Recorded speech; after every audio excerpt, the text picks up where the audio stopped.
الحمد لله رب العالمين والعاقبة للمتقين والصلاة والسلام على سيد الأنبياء والمرسلين أما بعد. أعوذ بالله من الشيطان الرجيم. بسم الله الرحمن الرحيم. شهر رمضان الذي أنزل فيه القرآن. وقال الله تبارك وتعالى في القرآن المجيد: أعوذ بالله من الشيطان الرجيم. بسم الله الرحمن الرحيم. إنا أنزلناه في ليلة القدر وما أدراك ما ليلة القدر. آمنت بالله صدق الله العظيم وصدق رسوله النبي الكريم ونحن على ذلك لمن الشاهدين والشاكرين والحمد لله رب العالمين.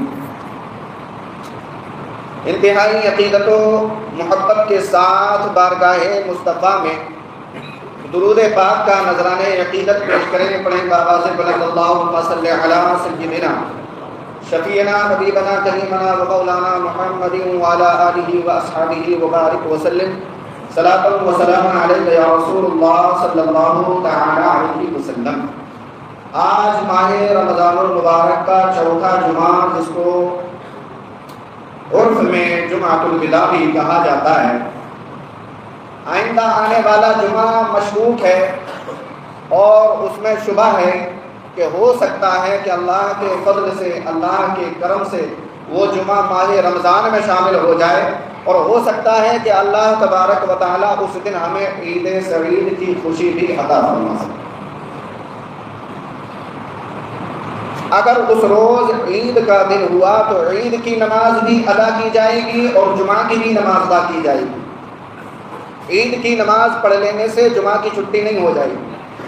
اسی طریقے سے آج ہم نے جمعہ کو الوداع جمعہ مانا ہے، تسلیم کیا ہے، اور اگر اس جمعہ کو عید کا دن نہ ہوا تو وہ بھی جمعہ ہمارے لیے الوداع کا جمعہ ہوگا.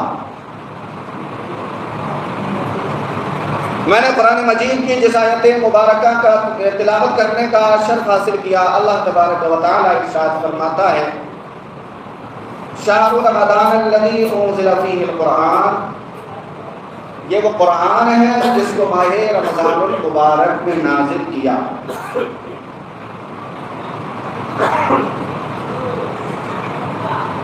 قرآن مجید ایک ضخیم اور ایک موٹی کتاب ہے، تو اس کا ہرگز یہ مطلب نہیں کہ ماہ رمضان المبارک میں یہ پوری کتاب ایک ہی مرتبہ تمہیں دے دی گئی. قرآن مجید کی آیت مبارکہ وقتاً فوقتاً جیسی ضرورت ہوتی تھی، اللہ اپنے بندوں پر جیسے احکامات نازل فرماتا تھا اسی طریقے سے آیت مبارکہ نازل ہوا کرتی تھی یا کوئی صورت نازل ہو جایا کرتی تھی. اور مختصر آیتوں میں، صورتوں میں نازل ہونے میں 23 سال کا زمانہ لگا، اور جس وقت 23 سال کی مدت پوری ہوئی، اسی 23 سال میں جب ماہ رمضان آیا، اسی ماہ رمضان المبارک کو لیلۃ القدر میں اللہ تبارک و تعالیٰ نے اس قرآن مجید کو مکمل فرما دیا. اللہ کے نبی صلی اللہ تعالی علیہ وسلم نے صحابہ کرام سے ارشاد فرمایا کہ لیلۃ القدر 1000 راتوں سے زیادہ افضل رات ہے، وجہ کہ وہ قدر والی رات ہے. قرآن کہہ رہا ہے: انا انزلناہ فی لیلۃ القدر. اس قدر والی رات میں جو بندہ عبادت کرے، اللہ کا ذکر کرے، اللہ کی یاد میں اس رات کو گزارے، تو اس رات میں عبادت کرنے کا ثواب اللہ تبارک و تعالیٰ 1000 راتوں کے برابر عبادت کرنے کا ثواب اس بندے کو عطا فرماتا ہے. گویا کہ اس نے ایک رات کی عبادت نہیں کی، اللہ تبارک و تعالیٰ اپنے فرشتوں کے ذریعے اس کے نامہ اعمال میں اتنا ثواب داخل فرما دیتا ہے، اتنا ثواب لکھوا دیتا ہے کہ اے فرشتوں لکھ دو اس کے نامہ اعمال میں کہ اس نے ایک رات عبادت نہیں کی بلکہ 1000 رات اس نے عبادت کی.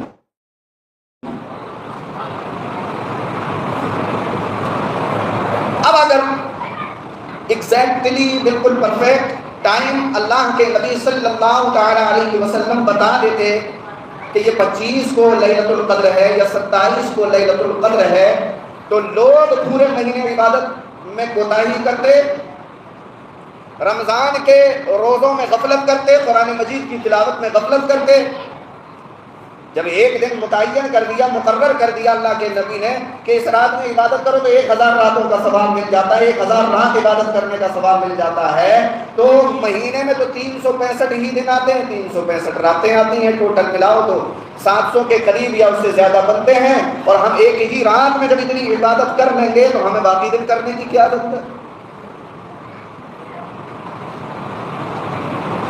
بولو سوال بنتا ہے نا. لیکن اللہ تبارک و تعالی کے پیارے نبی صلی اللہ تعالی علیہ وسلم نے یہاں پر حکمت سے کام لیا اور فرمایا غلاموں تمہارے لیے یہ حکم ہے کہ تم تلاش کرو رمضان کے آخری عشرے کی تام راتوں میں لیلۃ القدر کو. اگر تم نے اس رات کو پا لیا، اگر تم نے اس رات میں عبادت کر کے رات کو گزار لیا تو واقعی اللہ تبارک و تعالی تمہیں 1000 راتوں کی عبادت کا ثواب عطا فرمائے. 27 رجب المرجب میرے آقا کی معراج ہے، اس میں کوئی اختلاف نہیں. شب برات 15ویں شب ہے شعبان کی، اس میں کوئی اختلاف نہیں. لیکن لیلۃ القدر کو اتنا پوشیدہ رکھا اس لیے تاکہ بندے 5 راتوں کو جگ کر کے اپنے ثواب میں اور زیادہ اضافہ کر لیں، آپ کے نامہ اعمال میں اور بھی زیادہ ثواب جمع ہو جائے. اسی لیے اللہ کے نبی صلی اللہ تعالیٰ علیہ وسلم نے اپنے غلاموں کو یہ حکم دیا کہ اے غلاموں تمہارے لیے یہ بہتر اور ضروری ہے کہ تم رمضان کے آخری عشرے کی تام راتوں میں لیلۃ القدر کو تلاش کرو. ہم تو تلاش کرتے ہیں کہ بھاڑا کدھر ہے، ہم تو تلاش کرتے ہیں کسٹمر کدھر ہے، ہم تو تلاش کرتے ہیں نوٹ کدھر سے آئیں گے، ہم تو تلاش کرتے ہیں کہ جیب کیسے بھری جائے گی، ہم تو تلاش کرتے ہیں کہ بینک بیلنس اوپر کیسے جائے گا. ابھی کوئی بتا دے کہ تمہارے لیے 1 لاکھ روپے کی ڈیل ہے تو وہ کہو نماز جمعہ چھوڑ کر کے وہ ڈیل کرنے چلا جائے. حالات اتنے بد سے بدتر ہو چکے ہیں کہ مسلمانوں نے دین کو ایک رسم سمجھا ہوا ہے اور اس رسم کی ادائیگی کے لیے مسجدوں میں جمع ہو جاتے ہیں اور نہ ان کا قلب حاضر ہوتا ہے نہ ان کی روح حاضر ہوتی ہے. خالی جسم ہے، ڈھانچہ ہے جو مسجد میں کھڑا ہوا ہے اور اٹھک بیٹھک کر رہا ہے، نہ اس کا دل نماز میں ہے نہ اس کی روح نماز میں. اور جب ہمارا قلب اور ہماری روح اور ہماری نماز میں خشوع اور خضوع نہیں ہوگا تو نہ تو تمہیں سورہ فاتحہ کی مٹھاس نظر آئے گی، نہ رکوع میں تسبیح پڑھنے کی تمہیں مٹھاس اور چاشنی محسوس ہوگی، نہ سجدوں میں تمہیں لذت نظر آئے گی. تمہاری نماز بے ذائقہ رہے گی اور دل میں خلش اور الجھن ہوگی کہ یار کتنی جلدی 20 رکعت ہوں اور وتر کی نماز پڑھیں اور گھر کی طرف دوڑ لگائیں. لیکن یہی نماز، یہی قرآن اگر تم اپنے حضور قلب سے اپنے کانوں سے سنو تو تمہیں وہ لذت محسوس ہوگی، وہ مٹھاس تمہیں محسوس ہوگی اور تم تمنا کرو گے کہ کاش پوری رات قرآن کی تلاوت ہوتی رہے اور میں اپنے کانوں سے سنتا رہوں. ذرا سی دیر میں 2 منٹ میں سیل ختم ہو جائے تو بوال مچ جاتا ہے، ادھر سے آواز ادھر سے آواز، ادھر سے شور ادھر سے شور. اتنا بھی تحمل نہیں، اتنا بھی صبر نہیں کہ 1 منٹ میں وہ مائک چالو ہو جائے گا. اب آپ خود اس بات سے اندازہ لگائیں کہ انہیں کتنی تکلیف ہوتی ہے کہ کب 20 رکعت پوری ہو اور کب ہم یہاں سے بات کر کے بعد.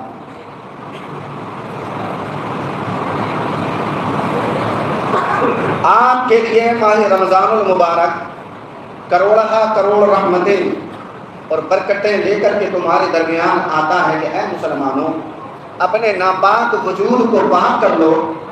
جو سال بھر تک تم نے گناہ کر کر کے اپنے دل کو کالا کر لیا، اپنے قلب کی صفائی کرو ذکر خدا کر کے، تلاوت قرآن کر کے، تاکہ سال بھر تک تم جو نمازیں پڑھنے والے ہو ان کی تمہیں لذت اور ان کی تمہیں چاشنی محسوس ہو.